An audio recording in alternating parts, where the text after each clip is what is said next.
basically an ideology, a notion that the Jewish people should have a homeland, should have a national homeland where it is for the Jewish people. And the Zionist ideology is one that has, of course, as we will come to inshallah, it is something that has tortured, that has massacred, that has displaced, and that has also ethnically cleansed the people of Palestine and the native people of Palestine, which of course include Muslims and Christians and also some Jews. So this is the first disclaimer. So when we talk about the Jewish faith, we must understand that the Jewish faith is not always synonymous, it's not always the same thing as the ideology of Zionism. And number two, the state known as Israel. It is this word, Israel, that is also one of the names of the Anbiya, one of the Nabi, Prophet Yaqub alayhi salam. So when we make dua, when we use our words, we must be cognizant of the fact that Israel is one of the names of the Anbiya.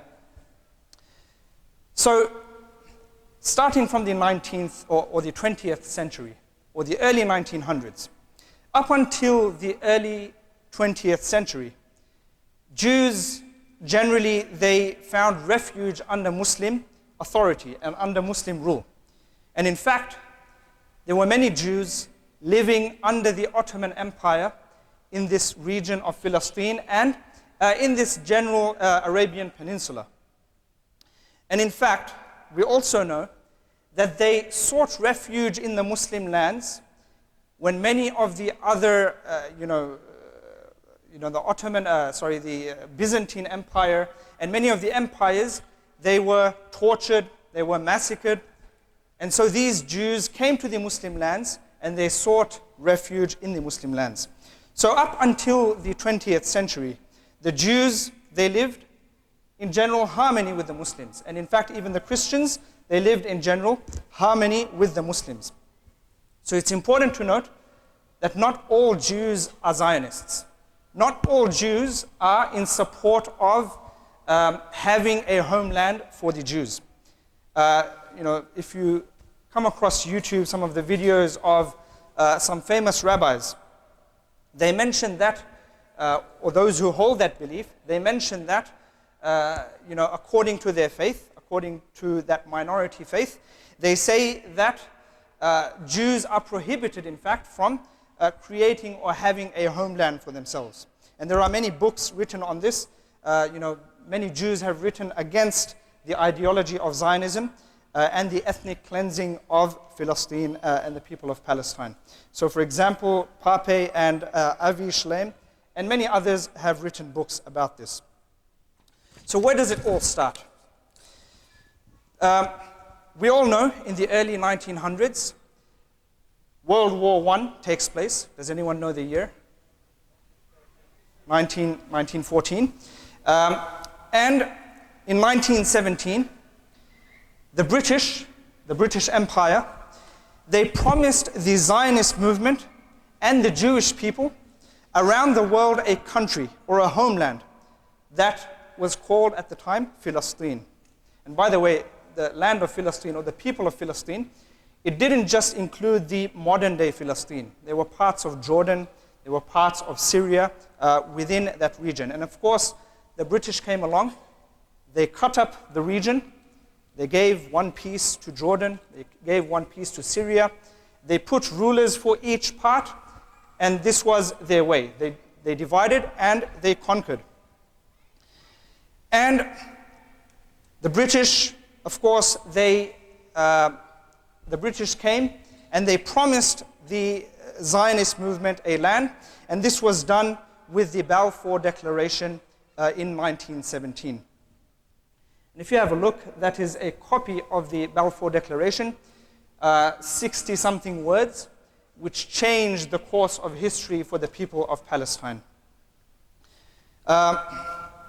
So going back to the timeline, in 1918, we all know, at the end of the First World War, or the Great War, this resulted in the fall of the Ottoman Empire. So the Uthmani Khilafah, where the Muslims in general, of course, there were regions which were autonomous, the Muslims were generally united under this Khilafah. So at the end of the First World War, the Muslims and the Ottoman Empire, it fell apart. It was defeated at the end of this war. And Britain, they gained control of the land of Palestine. And for the first time in approximately over 700 years, Palestine had fallen to the hands of non-Muslim rule again.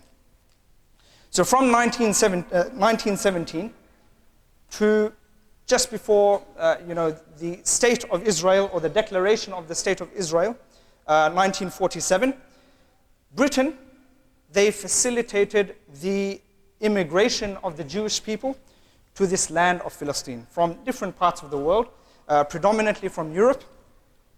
And by 1947, the Jewish population had increased about 10 times what it was.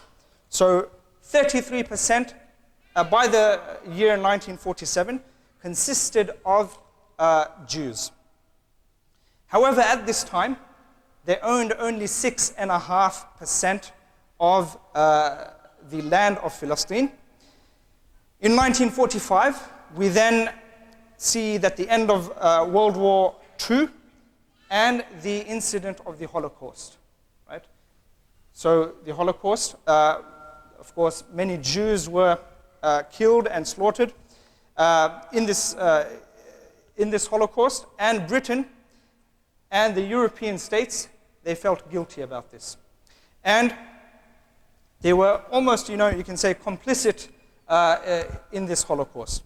And in 1948, the Zionist militias, they carried out the ethnic cleansing of the Palestinian people. They killed, they displaced many millions of people to make way for the creation of Israel. And this was known as the Nakba, or in English, the catastrophe. This is where many Palestinians, including Christians, Muslims, they were displaced, they were killed, and the creation of Israel took place in the year 1948. In the year 1949, so onwards from the creation of Israel, there were many different massacres, and of course we've got very limited time, so we don't really have the time to go through each incident, but there were many different massacres, and Palestinians were displaced, and until the point where 78% of the land of Palestine, it was under the, you can say, the control of Israel, the State of Israel. In December 1948, so this was when the State of Israel was formed, the UN, the United Nations, they had passed the resolution, and you can find this online. And when this took place, the displacement and the killing of many Palestinians, the UN resolution stated that refugees wishing to return to their homes should be permitted to do so at the earliest practical date, and compensation should be paid.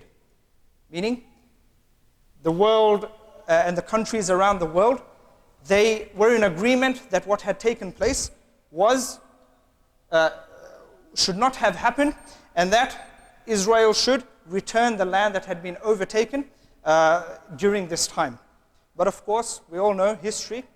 The resolution was totally ignored by this new state, and instead they granted automatic rights of citizenship of Israel to all Jews around the world. So imagine someone who has lived generations after generations in Europe. The simple fact that he is of Jewish faith, he gets automatic citizenship to the State of Israel. And those who were on that land, those who had lived there for generations, those who knew the grave site of their parents, of their grandparents, of their great-grandparents, they were not allowed to reside in that land. Such was, the injustice that took place at this time. And I'll just mention, one example of what occurred during, the series of massacres that took place. And one of them, and this is a very famous incident, the massacre of Deir Yassin.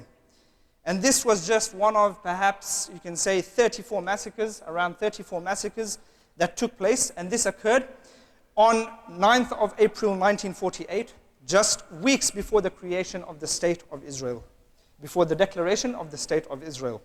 So members from the Zionist militias, they attacked the village of Deir Yassin, killing at least 107 Palestinians. And according to eyewitnesses who were there, those who survived, the surviving victims, they mentioned that people were tied to the trees and they were burned alive, including women, children, and the elderly. And this was, of course, one of many massacres that took place. And as the news of these atrocities, they spread, thousands upon thousands of Palestinians, they fled their villages in fear. And eventually, around 700,000 Palestinians would flee.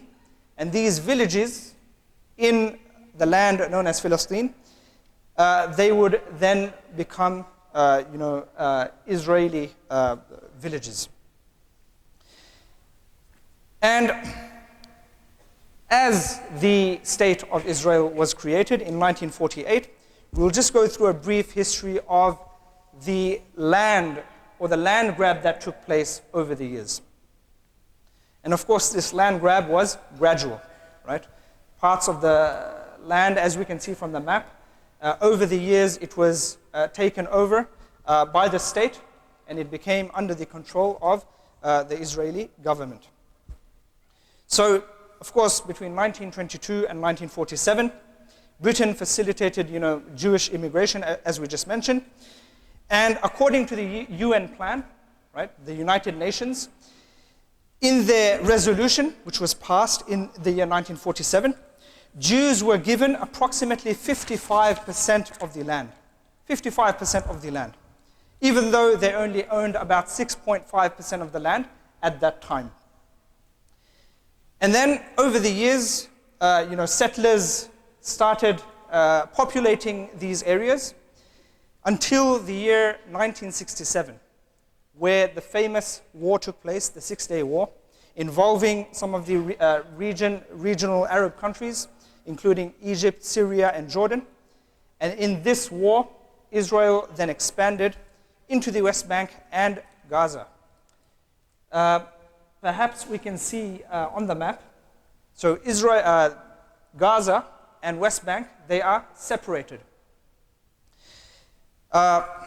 So in this war, right, there were, so the approximate death toll was 1 Israeli to 17 Arabs were killed during the Six-Day War. And now, of course, settlements are being built illegally by Israel within the West Bank, leading to an even further reduction in the land of Palestine. Of course, because of the lack of time, we won't go through each and every incident, but as you can imagine, the Israeli state has been taking over more and more land, and settlers have been basically allowed to take over more and more of this land. So for example, the settlers are given permission to be armed. So this is one of the ways that they acquire, and literally daylight robbery takes place. They literally steal the land of Palestine. So how do Palestinians actually live? How do Palestinians live? Because, of course, they are our brethren in Islam, right?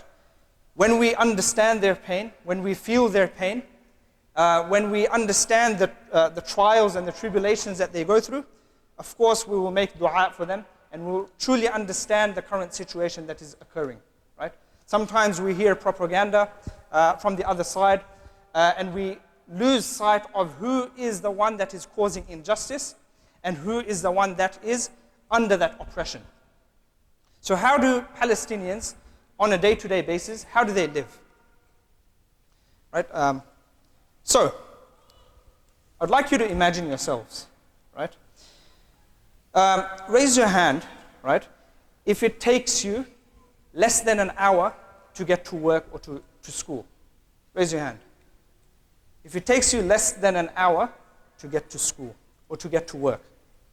Yep. So most of us, if not all of us, it takes us less than an hour to get to work or to get to school. However, this is not the case for Palestinians. This is not the case for Palestinians. Palestinians living in the West Bank or living in Gaza, right? And those, of course, who are working, many of them, by the way, are unemployed because of the fact that they are living in an open-air prison. They wake up every morning before dawn, 3 a.m., right? Thousands upon thousands of Palestinians. They wake up in the morning, every morning, just to get to work, right? And they have to cross many checkpoints in order to get to work. And these military checkpoints, as you can see an image on the screen there, this is a daily life for Palestinians. It is a normal day-to-day life for our brothers in Palestine. And those who are living in these areas, they wake up perhaps at 3 o'clock in the morning, at 4 o'clock in the morning, before these checkpoints are opened, right?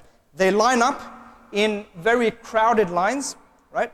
Hailing from different parts of the occupied West Bank, laborers, queuing before the checkpoints, right? Another picture here. They're crowded and cramped. And they have to wait many hours in order just to arrive at their workplace on time. So at 8 o'clock or 7 o'clock,